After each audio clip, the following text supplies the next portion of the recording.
இது வானத்தின் வாசல். உங்கள் துக்கம் சந்தோஷமாய் மாறும், உங்கள் கவலைகள் கண்ணீர் எல்லாம் மறைந்து விடும். நன்றி டாடி, நன்றிப்பா.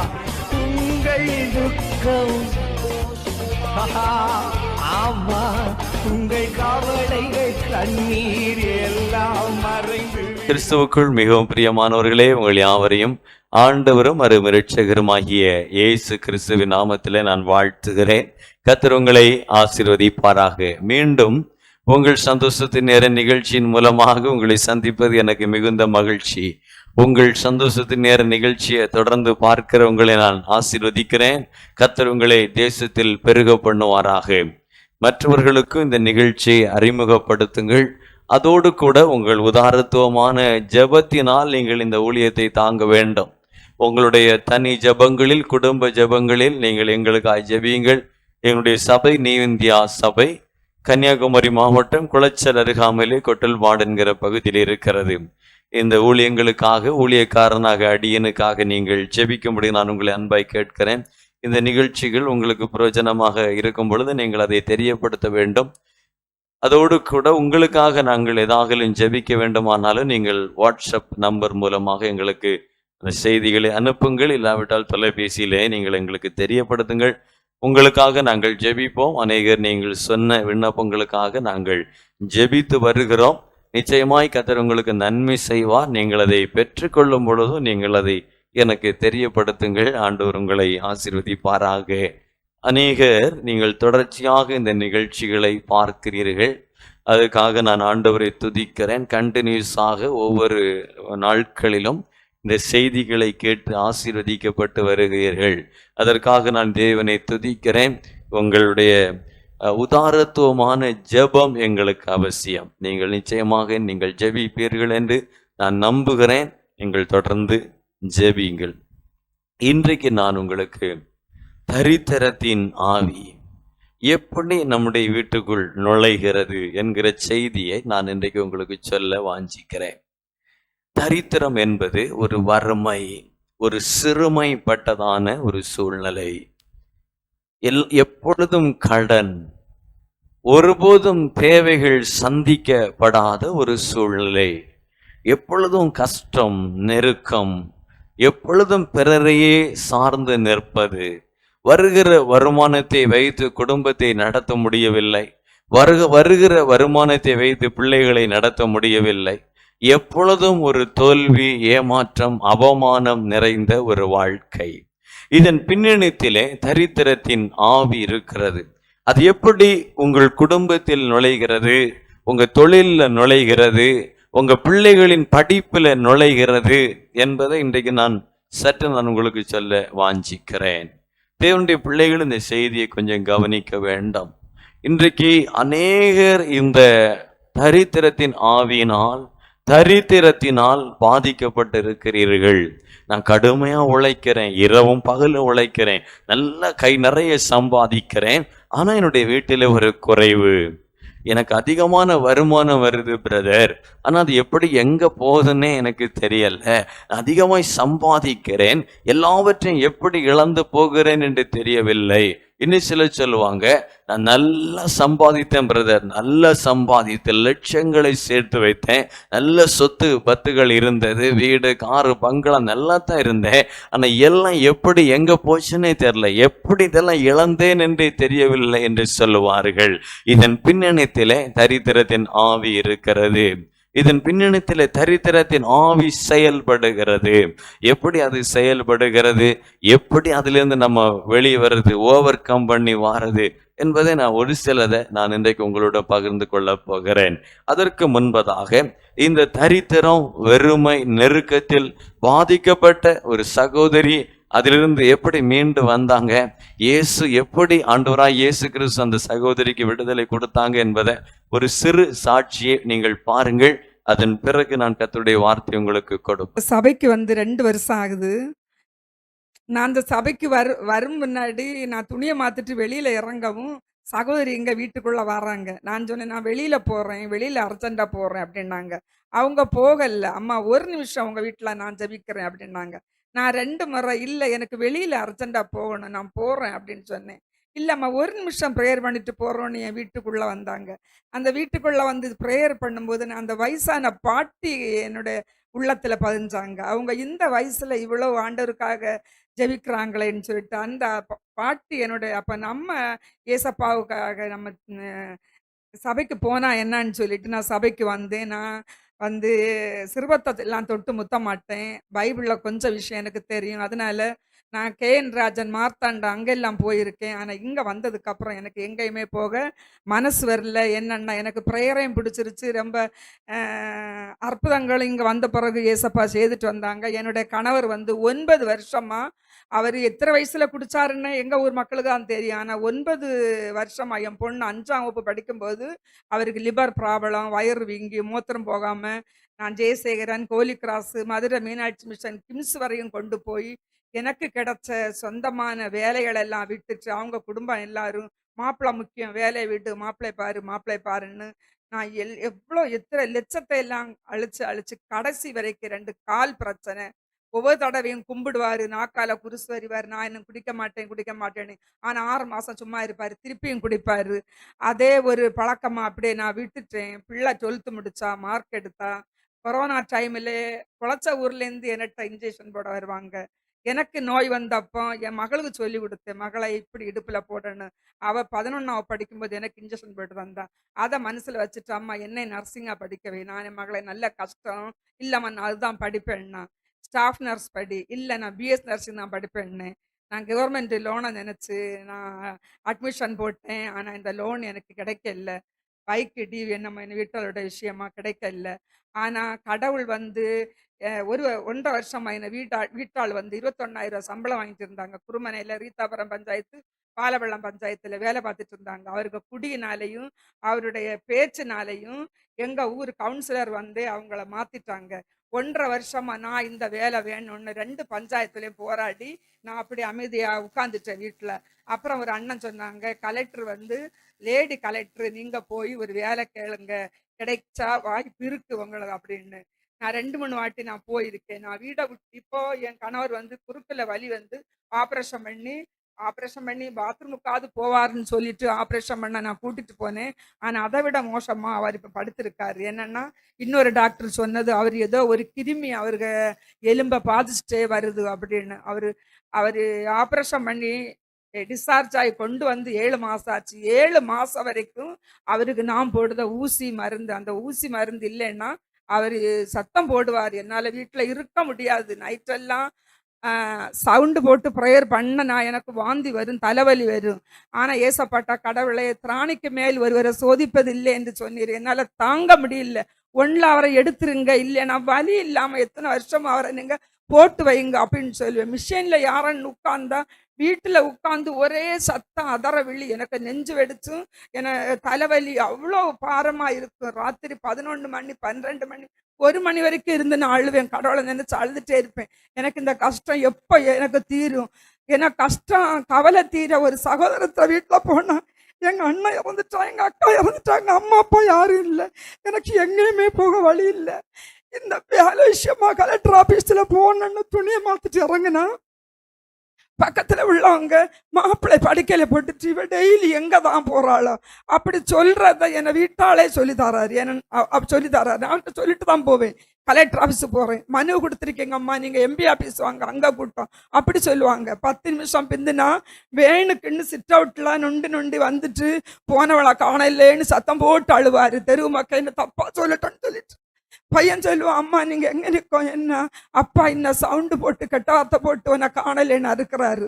அப்ப அந்த தெருவு மக்கள்கிட்ட இவர் என்ன ஒரு தப்பான அபிப்பிராயத்தை, நான் சரி எல்லாத்துக்கும் பதில் கொடுக்க முடியாதுன்னு சொல்லிட்டு எனக்கு ஒரு வேலை வேணும், பிள்ளைகளை படிக்க வைக்கணும், குழு லோனை எடுத்து நான் ஃபீஸ் கேட்டுட்டு இருக்கேன், குழு லோன் வைக்கணும் அப்படின்னு நினைச்சிட்டு நான் வேலைக்கு போறேன். கடவுள் வந்து கலெக்டர் வந்து 2 தடவை அவங்களுக்கு வேலையை போட்டு கொடுங்க அப்படின்னு சொல்லியும் எந்த பாலபலம் பஞ்சாயத்து தான் என்னுடைய வார்டு. அங்கே உள்ள எங்கள் ஊர் கவுன்சிலர் அவங்க அசையவே இல்லை. ரீதாபுரத்தில் உள்ள பொம்பளை ஈவோ, எம்மா நான் பொண்ணு தான், உங்கள் கஷ்டம் எனக்கு புரியுது, என்னுடைய சேலரிலேருந்தாவது உங்களுக்கு நான் வேலை தரேன் அப்படின்னு சொல்லிட்டு நான் வேலை கிடைக்கும்போது பயமுறுத்தினாங்க. வீட்டு வரி கட்ட போகணும், தண்ணி வரி வாங்க போகணும், நடக்க முடியாது ஒன்னால. ஒரு காலில் வெரிகோஸ் வெயின் ஆப்ரேஷன், ஒரு காலில் கம்பி கிடக்கு, நடக்க முடியாது. கடவுளை நான் அந்த வேலையை விட்டுறட்டா அப்படி நினைச்சிட்டு கடவுளை நம்பி இருந்தேன். ஆனால் ரொம்ப ஒன்றும் ப்ரேயர் பண்ண மாட்டேன். நான் இவ்வளோ தூரம் எனக்கு கடவுள் ஆசீர்வாதம் தந்திருக்காருன்னு சொன்னான்னா பாஸ்டரோட ஜபம் தான் நான் சொல்லுவேன். ஆனால் நான் அழுவேன். என்னோட உள்ளத்தில் உள்ள அழுகையும் வேதனையும் கடவுள் கேட்குவார் அப்படின்னு நான் அழுதுட்டே தான் இருப்பேன். இந்த நேரம் கடவுளை என்னை கைவிட மாட்டாரு. கிறிஸ்துவுக்குள் பிரியமானவர்களே, சாட்சியை கேட்டீங்களா? இந்த சாட்சிகள் எங்களுடைய சபையிலே வந்து ஆராதிக்கிற தேவ பிள்ளைகளுடைய வாழ்க்கையிலே நடந்து வருகிறவைகள். என்னுடைய ஆராதனைகளில் ஜெப நேரங்களில் கர்த்தர் செய்கிற அற்புதங்களையும் அடையாளங்களையும் தான் நான் உங்களுக்கு சாட்சியாய் காண்பிக்கிறேன். இது ஏதோ எங்களுடைய பெயர் பிரஸ்தாபத்துக்காகவோ புகழுக்காகவோ விளம்பரத்திற்காகவோ அல்ல. ஆண்டவருடைய வசனம் உறுதிப்படும்படியாகவும் இன்றைக்கும் இயேசு நன்மைகளை செய்து கொண்டிருக்கிறார், இந்த தேவன் எப்படிப்பட்டவர் என்பதை உங்களுக்கு விளங்க பண்ணுவதற்காகத்தான் நான் இதை உங்களுக்கு காண்பிக்கிறேன். கர்த்தர் உங்களை ஆசீர்வதிப்பாராக. பாருங்கள், வாழ்க்கையில் வறுமை, கணவனுடைய ஒரு தாறுமாறான வாழ்க்கை எல்லாவற்றையும் இழக்க பண்ணுகிறது. வேலை இழந்து, வருமானத்தை இழந்து, வியாதிப்பட்டு, வறுமையிலும் படுக்கையிலும் கொடிய துன்புறுத்தலும் இருந்த ஒரு சகோதரருடைய வாழ்க்கை எல்லாம் முடிந்து போனது என்று அவர்கள் நினைத்த அந்த தருணத்தில் ஆண்டவராய் இயேசு கிறிஸ்து பாருங்க, ஒரு ஆச்சரியமான மாற்றத்தை, அற்புதமான மாற்றத்தை அந்த மகளுடைய வாழ்க்கையிலே ஆண்டவர் கொடுத்து, வேலையை கொடுத்து, அவங்களுக்கு ஒரு எதிர்காலத்தை உண்டு பண்ணி, அவங்க வறுமையை, தரித்திரத்தை ஆண்டவர் மாற்றினார். பார்த்தீங்களா? அதுதான் தேவனுடைய வல்லமை. உங்க வாழ்க்கையில இதே போல நடக்க போகிறது. உங்க வாழ்க்கையில் இதே போல சம்பவிக்க போகிறது. பல்வேறு விதமான நெருக்கம், இழப்பு, தோல்வி, வறுமையில் வாடிக்கொண்டிருக்கிற உங்களுக்கு ஒரு விடுதலை இயேசு தரப்போகிறார். இதுக்கு காரணம் இதன் பின்னணியிலிருந்து செயல்படுகிற தரித்திரத்தின் ஆவி. முதலாவது, இந்த தரித்திரத்தின் ஆவி ஒரு குடும்பத்துக்குள் வந்தால் என்ன சம்பவிக்கும் என்று ஒரு ரெண்டு காரியத்தை நான் வேகமாய் சொல்லிவிட்டு, அது எப்படி உள்ளே நுழைகிறது, நாம் அதை எப்படி தடுக்கிறது என்று 3 காரியத்தை நான் உங்களுக்கு வேகமாய் சொல்லுகிறேன். முதலாவது பாருங்கள், பரிசுத்த லூக்கா எழுதின சுவிசேஷ புஸ்தகம். பரிசுத்த லூக்கா எழுதின சுவிசேஷ புஸ்தகம் அதனுடைய 8வது அதிகாரம் 43வது வசனத்தில் பாருங்கள். அப்பொழுது 12 வருஷமாய் பெரும் பாடு உள்ளவளாய் இருந்து தன் ஆஸ்திகளை எல்லாம் வைத்தியர்களுக்கு செலவழித்து ஒருவனாலும் சொஸ்தமாக்கப்படாதிருந்த ஒரு ஸ்திரீ என்று எழுதப்பட்டிருக்கிறது. இந்த சம்பவம் உங்களில் அநேகருக்கு தெரியும், படித்திருப்பீர்கள், கேள்விப்பட்டிருப்பீர்கள். ஆனா அந்த ஸ்திரீயினுடைய வாழ்க்கையை கொஞ்சம் கவனியுங்கள். அவருடைய வாழ்க்கையில் நடக்கிற ஒரு சம்பவத்தை பாருங்கள். இது நம்முடைய வாழ்க்கையிலே நடந்து கொண்டிருக்கிறது. நாம் அதை அறியாமல் இருக்கிறோம். என் அன்பு சகோதரா, என் அன்பு சகோதரி, அந்த சகோதரியுடைய வாழ்க்கையிலே நடந்தது என்ன? ஒரு வியாதி வருகிறது. அந்த வியாதி ஒரு போதும் அவளை விட்டு விலகவில்லை. ஒரு நாளும் அவளுக்கு சுகம் கிடைக்கவில்லை. ஒரு போதும் அந்த வியாதியினால் உண்டான வலி, வேதனை, உபத்திரவத்திலிருந்து அவளுக்கு விடுதலை இல்லை. ஒவ்வொரு நாளும் அந்த வியாதி அவளை பாடாய்ப்படுத்துகிறது.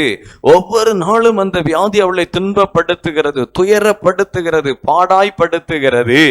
இந்த வேதனை தாங்க முடியாமல் அந்த சகோதரி பாருங்கள், தன்னிடத்தில் இருந்து எல்லாவற்றையும் செலவழித்து வைத்தியரை தேடுகிறாள். மருத்துவமனைக்கு போறா. டாக்டர், அந்த ஹாஸ்பிட்டல், இந்த ஹாஸ்பிட்டல், அந்த டெஸ்ட், இந்த டெஸ்ட், ஸ்கேன், சர்ஜரி, என்னெல்லாம் மருத்துவத்தில் உண்டோ எல்லாவற்றையும் செய்கிறாள். அவளுக்கு விடுதலை வேண்டும். ஏனென்றால் அந்த வியாதி அவருடைய சரீரத்தை விட்டு விலகவில்லை.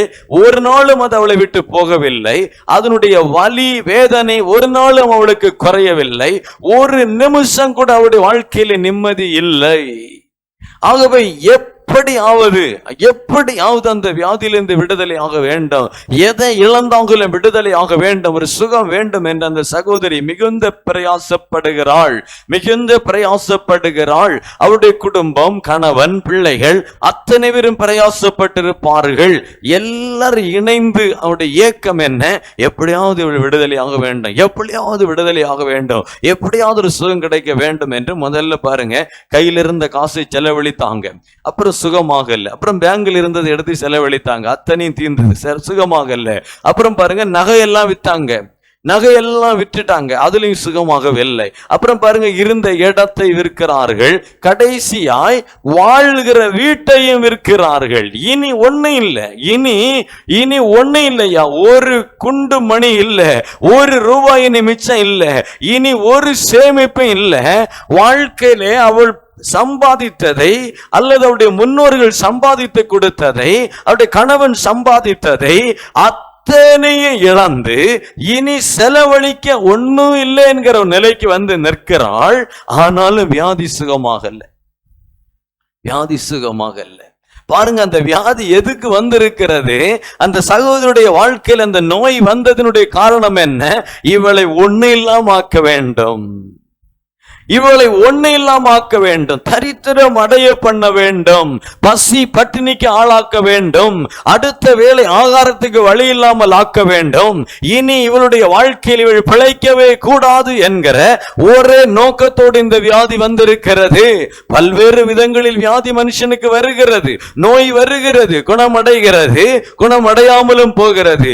ஆனால் சில குறிப்பிட்ட வியாதி சில குறிப்பிட்ட மனிதர்களுடைய வாழ்க்கையில அல்லது சில குறிப்பிட்ட குடும்பங்களில் வருவது அவர்களை தரித்திரம் அடைய பண்ணுவதற்காக, அவர்களை தரித்திரம் அடைய பண்ணுவதற்காக. இந்த சகோதரருடைய வாழ்க்கையில வந்த இந்த வியாதி, அவள் எத்தனை ஆஸ்பத்திரி மருந்து ட்ரீட்மெண்ட் என்று அலைந்தாலும் அவளுக்கு சுகம் கிடைக்கல. ஆனா அவளுடைய எல்லாவற்றையும் இழந்து விட்டாள். இது தரித்திரத்தை உண்டு பண்ணும்படி வருகிற வியாதி. தரித்திரத்தின் ஆவி இதன் பின்னணியில் இருக்கிறது. அந்த வியாதியின் பின்னணியில் ஒரு தரித்திரத்தின் ஆவி செயல்படுகிறது, பிசாசு செயல்படுகிறது, தரித்திரத்தை உண்டு பண்ணுகிற சத்துரு நிற்கிறான். எனக்கு அன்பான தேவனுடைய பிள்ளைகளே, என் அன்பு சகோதரா, என் அன்பு சகோதரி, உங்களுடைய வாழ்க்கையிலையும் இதே மாதிரி ஒரு நிலையில் நீங்கள் அகப்பட்டிருக்கிறீர்களா? ஏதோ ஒரு வியாதி கணவனுக்கு வந்தது, அல்லது பிள்ளைக்கு வந்தது, அல்லது மனைவிக்கு வந்தது, அல்லது ஒரு தாய்க்கு வந்தது, தகப்பனுக்கு வந்தது. அதனுடைய ட்ரீட்மெண்ட்டுக்காக அலைந்து அலைந்து அலைந்து எல்லாவற்றையும் இழந்து கொண்டே இருக்கிறேன், எல்லாம் இன்னைக்கு போய்கொண்டே இருக்கிறது. சிலருடைய வாழ்க்கையில எல்லாம் காலியாகி கடன் பட்டு நிற்கிறேன், நடுத்தரில் நிற்கிறேன், வீட்டை கூட இழந்துட்டேன், கட்டின தாலியை கூட விட்டாச்சு அப்படிங்கிற நிலைக்கு தள்ளப்பட்டு இருக்கிறீர்களா? ஒன்றை அறிந்து கொள்ளுங்கள், இதன் பின்னணியிலே தரித்திரத்தின் ஆவி இருக்கிறது. இந்த தரித்திரத்தின் ஆவி துரத்தப்படாமல் அந்த வியாதி சுகமடையாது. அந்த தரித்திரத்தின் ஆவி துரத்தப்படாமல் வாழ்க்கையில விடுதலை இல்லை. எந்த டாக்டராலும் தரித்திரத்தின் ஆவியை துரத்த முடியாது. ஒருவேளை டாக்டர்கள் மருத்துவம் செய்து வியாதிகளை குணமாக்குகிறார்கள், வைத்தியம் செய்து சில நோய்களை குணமாக்குகிறார்கள், உண்மைதான். அவர்கள் வைத்தியம் பார்க்கிறார்கள், தேவ கிருபையில் சுகமாகி விடுகிறது. ஆனால் சில வியாதிகள் எந்த மருத்துவராலும் குணமாக்க முடியவில்லை. லட்சங்களை கொண்டு மருத்துவமனையில செலவழிக்கிறோம். ஒரு ஆஸ்பத்திரியில இவ்வளவு லட்சம், இன்னொரு ஆஸ்பத்திரியில இவ்வளவு லட்சம், இன்னொரு ஆஸ்பத்திரியில இவ்வளவு லட்சம் கொண்டு செலவழித்துக் கொண்டே இருக்கிறோம். அது மருத்துவரால் குணமாக்க முடியாத வியாதி. அதன் பின்னணியிலே தரித்திரத்தின் ஆவி இருக்கிறது. அந்த அசுத்த ஆவி துரத்தப்பட்டால் தான் அந்த குடும்பத்துக்கு ஒரு விடுதலை உண்டாகும். இந்த சகோதரிக்கு மேல அந்த தரித்திரத்தை உண்டா பண்ணுகிற அந்த ஆவிதான் அந்த வியாதியை உள்ள கொண்டு வச்சது. ஆனால் தேவனிடத்திலிருந்து ஒரு வல்லமை புறப்பட்டது. வேதம் சொல்லி தேவனிடத்திலிருந்து ஒரு வல்லமை புறப்பட்டது. அந்த நேரமே அந்த அசுத்த ஆவி துரத்தப்படுது, தரித்திரத்தின் ஆவி துரத்தப்படுது, வியாதி சுகமாகிறது, பூரண சுகம் பெற்றாள். எத்தனை மருத்துவர்கள் எத்தனை ஆஸ்பத்திரிக்கு செய்ய முடியாத ஒரு காரியத்தை தேவனுடைய வல்லமை செய்தது பார்த்தீர்களா? என அன்பான சகோதரா சகோதரி, நீங்கள் எந்த மதத்தை சார்ந்தவர்களா இருந்தாலும் சரி, யாராக இருந்தாலும் சரி, ஒன்றை நம்புங்கள், உங்கள் வாழ்க்கையில் இந்த குறிப்பிட்ட வியாதி தரித்திரத்தின் ஆதியினால் வந்திருக்கிறது. அதை தேவனுடைய வல்லமையினால் தான் சுகமாக முடியும். இயேசு கிறிஸ்துவை நம்பும் பொழுது, அவரை சொந்த இரட்சகராய் ஏற்றுக்கொள்ளும் பொழுது, அவரிடத்திலிருந்து புறப்பட்டு வருகிற வல்லமைதான் இதிலிருந்து உங்களுக்கு விடுதலை கொடுக்கும். இரண்டாவது ஒரு காரியத்தை கவனியுங்கள். பரிசுத்த லூக்கா எழுதின சுவிசேஷ புஸ்தகம் 15வது அதிகாரம் 13வது வசனம். லூக்கா 15:13. சில நாட்களுக்கு பின்பு இளைய மகன் எல்லாவற்றையும் சேர்த்து கொண்டு தூர தேசத்துக்கு புறப்பட்டு போய் அங்கே துன்மார்க்கமாய் ஜீவிதம் பண்ணி தன் ஆஸ்தியை அழித்து போட்டான். பாருங்க, தகப்பனுடைய சொத்து. தகப்பன் எத்தனை ஆண்டு காலம் கஷ்டப்பட்டு உழைத்து சம்பாதித்தார் என்று தெரியவில்லை. அவருடைய வாழ்நாள் முழுவதும் அவர் சம்பாதித்தது, சேர்த்து வைத்தது. 2 பிள்ளைகள் இருக்கிறார்கள். ஆனா ஒருவன் ஆஸ்தியை அழிக்கிறான். 2 பேரும் ஒரே தகப்பனுடைய பிள்ளைகள் தான். ஆனா ஒருத்தனுக்குள் ஒரு ஆவி புகுந்து விடுகிறது. பாருங்க, அது அவனை துன்மார்க்கமாய் நடத்துகிறது, துன்மார்க்கமாய் அலைய வைக்கிறது, துன்மார்க்கமாய் செலவு பண்ண வைக்கிறது, துன்மார்க்கமாய் எல்லாவற்றையும் இழக்க பண்ணுகிறது, எல்லாவற்றையும் நஷ்டப்படுத்த வைக்கிறது. இதன் பின்னணியில் ஒரு தரித்திரத்தின் ஆவி இருக்கிறது. சில குடும்பங்களில் சிலர் ஒருவேளை கணவனா இருக்கலாம், ஒருவேளை மனைவியா இருக்கலாம், ஒருவேளை பிள்ளைகளா இருக்கலாம், ஒருவேளை தகப்பனாக இருக்கலாம். அவர்கள் பாருங்க துன்மார்க்கமாய் செயல்படுவார்கள், அத்தனை அழித்து கொண்டிருப்பார்கள். ஒன்னு தன் சம்பாதித்ததையும் சேர்த்து வைத்ததையும், தன் தாய் தகப்பன் சேர்த்து வைத்ததையும் ஒன்னாய் அழித்து கொண்டிருப்பார்கள். அதன் பின்னணியிலே இந்த தரித்திரத்தின் ஆவி செயல்படுகிறது. அந்த அசுத்த ஆவி அவர்களை விட்டு துரத்தப்படாமல் அவனுடைய வாழ்க்கை மாறாது, அந்த குடும்பம் விடுதலையாக முடியாது. யார் அந்த தரித்திரத்தின் ஆவியை துரத்துகிறவர்? ஆண்டவராய் இயேசு கிறிஸ்து. அவருடைய வல்லமை, அவருடைய பிரசன்னம் நிறைந்த இடத்தில் வரும் பொழுது, அவருடைய சபையில் வரும் பொழுது, ஆவியோட உண்மையோடும் கர்த்தரை ஆராதிக்கும் பொழுது, அந்த மனுஷனுக்குள் இருக்கிற அந்த தரித்திரத்தின் ஆவி துரத்தப்படும் பொழுது அவனுடைய துன்மார்க்கமான ஜீவிதம் மாறும், அவனுடைய துன்மார்க்கமான வாழ்க்கையிலே மாற்றம் வரும். அவன் அழிக்கிறவனாய் அல்ல, சேர்க்கிறவனாய் மாறுவான். ஆஸ்திகளை அழிக்கிறவனாய் அல்ல, ஆஸ்திகளை சேர்க்கிறவனாய் மாறுவான். நீங்க சொல்லுவீங்க, என் மகன் நல்லா தான் இருந்தா, என் கணவன் நல்லா தான் இருந்தா, சம்பாதித்து கொண்டு வந்து கொண்டே இருந்தா, இந்த சொத்தெல்லாம் அவர் சம்பாதித்ததுதான், அவர் சேர்த்து வைத்ததுதான். திடீர்னு என்னாச்சுன்னு தெரியல. சில வருடங்களாக, சில நாட்களாய், சில மாதங்களாய் இந்த மனுஷன், இந்த மகன், என் கணவன் அத்தனை அழிக்கிறவராய் மாறுகிறான். ஒவ்வொன்றை அழித்து கொண்டிருக்கிறான். துன்மார்க்கமாய் ஒவ்வொன்றை அழித்து கொண்டிருக்கிறான். ஒவ்வொன்றை செலவழித்து கொண்டிருக்கிறான். இவருக்கு என்ன ஆயிற்றோ என்று எங்களுக்கு விளங்கவில்லை. என்ன ஆயிற்று தெரியுமா? ஒரு தரித்திரத்தின் ஆவி அவருக்குள் புகுந்திருக்கிறது. அந்த தரித்திரத்தின் ஆவி அவரை துன்மார்க்கமாய் ஜீவிதம் பண்ண வைத்திருக்கிறது. எல்லாத்தையும் அழிக்கணும், இவனை கொண்டு எல்லாத்தையும் தீர்த்தணும், இந்த குடும்பத்தை நடுத்தருல நிறுத்தணும், ஒன்னும் இல்லாம வெறுமையாக்கி இவர்களை நிறுத்த வேண்டும் என்று அந்த தரித்திரத்தின் ஆவி உள்ளே வந்திருக்கிறது. அது துரத்தப்பட்டால் ஒழிய விடுதலை இல்லை. அந்த தரித்திரத்தின் ஆவி துரத்தப்பட வேண்டும். அதுக்கு ஒரே ஒரு வழி, இயேசு கிறிஸ்து. அவருடைய வல்லமை, அவருடைய பிரசன்னம், அது ஒரு அக்கினியை போல இறங்க வேண்டும், அது ஒரு நெருப்பை போல இறங்க வேண்டும். அந்த தரித்திரத்தின் ஆவி துரத்தப்பட வேண்டும், அந்த அந்தகார வல்லமை துரத்தப்பட வேண்டும். தேவ பிரசன்னத்தினால் அந்த அசுத்த ஆவி துரத்தப்பட வேண்டும். அப்பொழுதுதான் விடுதலை உண்டாகும். சரி, இந்த தரித்திரத்தின் ஆவி எப்படி உள்ளே நுழைந்தது? நாம் என்ன செய்தோம்? எதனால் இது உள்ளே நுழைந்தது? 3 காரியத்தை நான் வேகமாய் சொல்லுகிறேன், நன்றாய் கவனியுங்கள். நீதிமொழிகளின் புஸ்தகம் 6வது அதிகாரம் 9 முதல் 11 வசனம் சொல்லுகிறது. சோம்பேறியே, நீ எவ்வளவு நேரம் படுத்திருப்பாய்? எப்பொழுது உன் தூக்கத்தை விட்டு எழுந்திருப்பாய்? இன்னும் கொஞ்சம் தூங்கட்டும், இன்னும் கொஞ்சம் உறங்கட்டும், இன்னும் கொஞ்சம் கை முடக்கி கொண்டு நித்திரை செய்யட்டும் என்பாயோ? உன் தரித்திரம் வழிபோக்கனை போலவும், உன் வறுமை ஆயுதம் அணிந்தவனை போலவும் வரும். எப்படி தரித்திரம் வருது? வழி போக்கனாய் போய்கொண்டிருக்கிற, வெளியே அலைந்து கொண்டிருக்கிற ஒரு ஆவி, தரித்திரத்தின் ஆவி. எங்கே போகலாம், யாரை பிடிக்கலாம், எதை செய்யலாம் என்று அசுத்த ஆவிகள் அலைகிறது. பிசாசு அலைந்து திரிகிறவன், அவனுக்கு நிரந்தரமாய் ஒரு இடம் இல்லை. அவன் எல்லா இடத்திலும் தங்க முடியாது, எல்லாருடைய வாழ்க்கையிலும் புகுந்து விட முடியாது, எல்லாரையும் வந்து சேதப்படுத்த முடியாது. அவன் அலைகிறான். யார் எனக்கு ஏற்றவனாய் இருக்கிறான், யாருடைய வீடு எனக்கு ஏற்றதா இருக்கிறது, எந்த குடும்பம் எனக்கேற்றதா இருக்கிறது, இன்றைக்கு யாரை பிடித்துக் கொள்ளலாம் என்று அவன் அலைந்து திரிகிறான். அந்த தரித்திரத்தின் ஆவி உங்கள் ஊரிலே அலைகிறது, கிராமத்தில் அலைகிறது, பட்டணத்தில் அலைகிறது, எங்கும் அலைந்து திரிந்து கொண்டிருக்கிறது.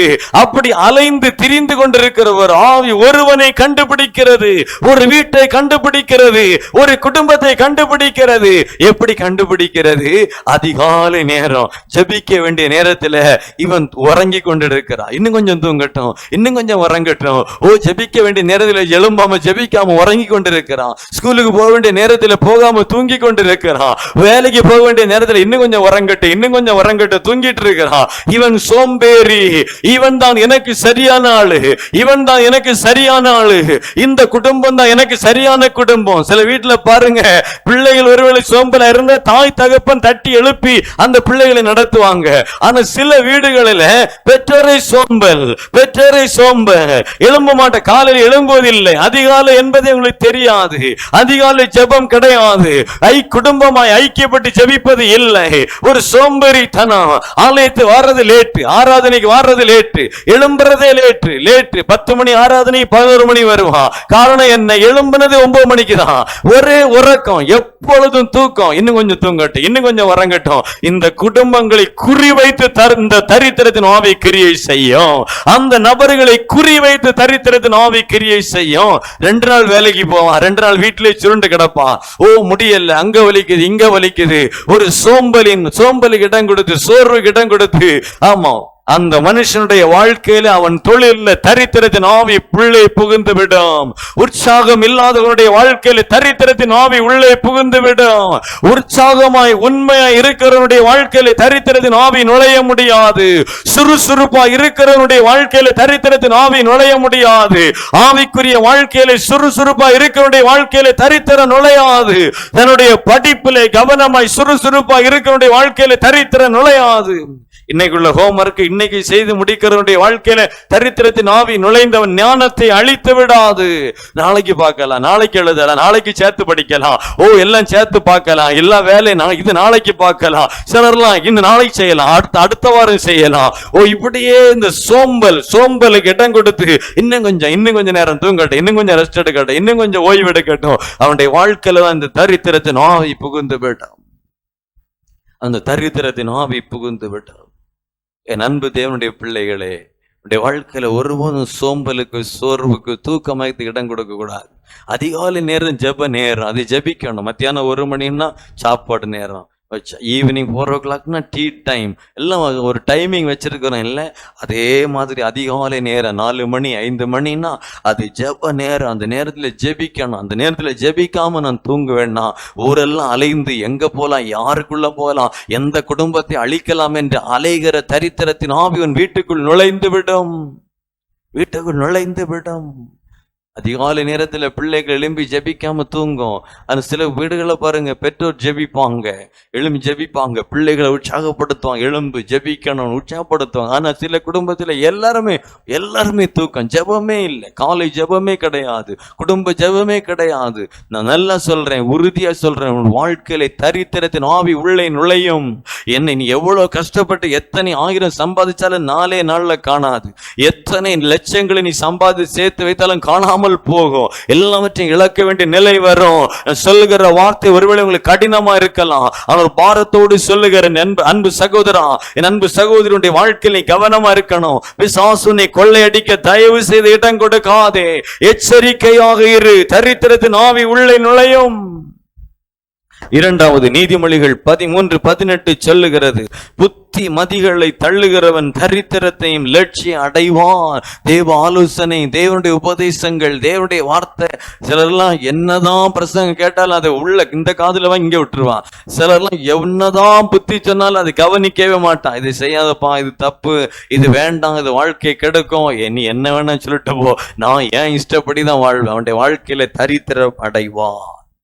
நீதிமொழிகள் 21:17 சொல்லுகிறது, சிற்றின்ப பிரியன், கொஞ்ச நேர சந்தோஷத்துக்காக, கொஞ்ச நேர மகிழ்ச்சிக்காக வருகிற வருமானத்தின் பெரும் பகுதியை கொண்டு மதுபான கடையில செலவழிக்கிறவன், வருகிற வருமானத்தில் பெரும் பகுதியை கொண்டு ஃப்ரெண்ட்ஸுகளோடு ஜாலியாய் ஊர் சுற்றுகிறவன் சிற்றின்ப பிரியன். அவனுடைய வாழ்க்கையில ஒருபோது ஐஸ்வர்யவான் ஆக முடியாது, தரித்திரனாவான். கொஞ்ச நேர சந்தோஷத்துக்காக தன் உழைப்பை, தன் வருமானத்தை வீணாக்குகிற ஒருவனும் ஆசீர்வதிக்கப்பட முடியாது. தேவன் கிருபையாய் தருகிற ஆசீர்வாதம். உழைக்க பலன் தந்து, சம்பாதிக்க பலன் தந்து, ஆண்டவர் ஏதோ ஒரு வருமானத்தின் கையிலே கொடுக்கிறார். அதுல நீ கவனமா இருக்கணும், அதுல உண்மையா இருக்கணும். அதை கொண்டு வீணாய் செலவழிப்பாய் என்றால், அனாவசியமாய் செலவழிப்பாய் என்றால், கர்த்தர் உனக்கு தந்த வருமானம், நீ தான் உழைத்தாய், ஆனா உழைப்பதற்கான பலனை அவர் தந்தா.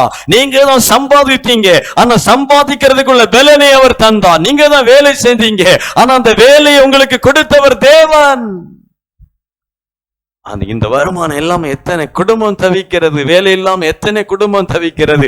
இதன் மத்தியில உனக்கு ஒரு வேலையை தந்து வருமானத்தை தந்தா, அந்த பணத்தை கொண்டு அவசியமற்ற செலவு, வீண் செலவு, அவசியமற்ற செலவு, வீணான செலவு, உலக மனுஷனை போல உலகத்துக்கு ஒத்த வேஷம் தரித்து வீணாய் உன் பணத்தை செலவழிப்பாய் என்றால், நீ வீணாய் செலவழிக்க தரித்திரத்தின் ஆவி உள்ளே புகுந்துவிடும்.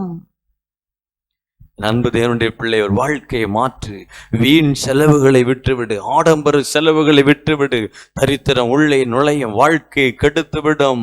புத்திமதிகளை தள்ளாதே, தேவனுடைய ஆலோசனைக்கு கவனமாய் செவி கொடு. உன் வாழ்க்கையில தரித்திர நுழைய இடம் கொடுத்து விடாதே. அதே போல சோம்பேறி தனத்தின் வாழ்க்கையை விட்டு அகற்றிவிடு. அப்பொழுது தரித்திரத்திலிருந்து விடுதலை ஆவாய். என் அன்பு தேவனுடைய பிள்ளைகளே, தயவு செய்து கவனமாய் கேளுங்கள். கொடிய தரித்திரத்தினால் நெருக்கப்படுகிறீர்களா? கொடிய தரித்திரத்தினால் பாதிக்கப்பட்டிருக்கிறீர்களா? வாழ்க்கையில் வெறுமை வெறுமை வெறுமை, கடன், நஷ்டம், இப்படியே வாழ்ந்து கொண்டிருக்கிறீர்களா? நான் உங்களுக்கு தாழ்மையாய் சொல்லுகிறேன், ஆண்டவருக்கு உங்க வாழ்க்கை இடம் கொடுங்கம்மா. அதிகாலை ஜெபத்துக்கு இடம் கொடுங்க. வேத வசனத்தை கவனமா கேளுங்க. தேவ ஆலோசனை கவனமா செவி கொடுங்க. வீணான செலவுகளை எல்லாம் நிறுத்துங்க. சிற்றின்பங்களை எல்லாம் வெறுத்து விடுங்கள். ஆண்டவரோடு நேரத்தை செலவிடுங்கள். எளிமையான வாழ்க்கைக்கு உங்களை ஒப்பு கொடுங்கள். ஆடம்பரங்கள் வேண்டாம், அனாவசியங்கள் வேண்டாம். உன் வாழ்க்கையில் தரித்திரம் உள்ளே நுழைந்து விடும்.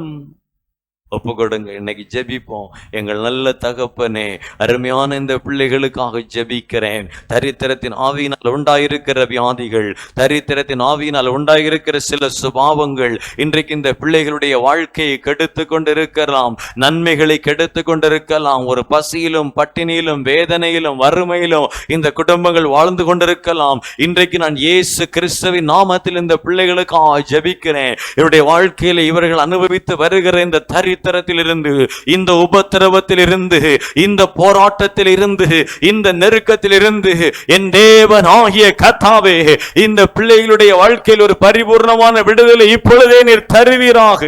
இப்பொழுதே இந்த குடும்பங்களில் ஒரு விடுதலைகள் உண்டாகட்டும் அப்பா.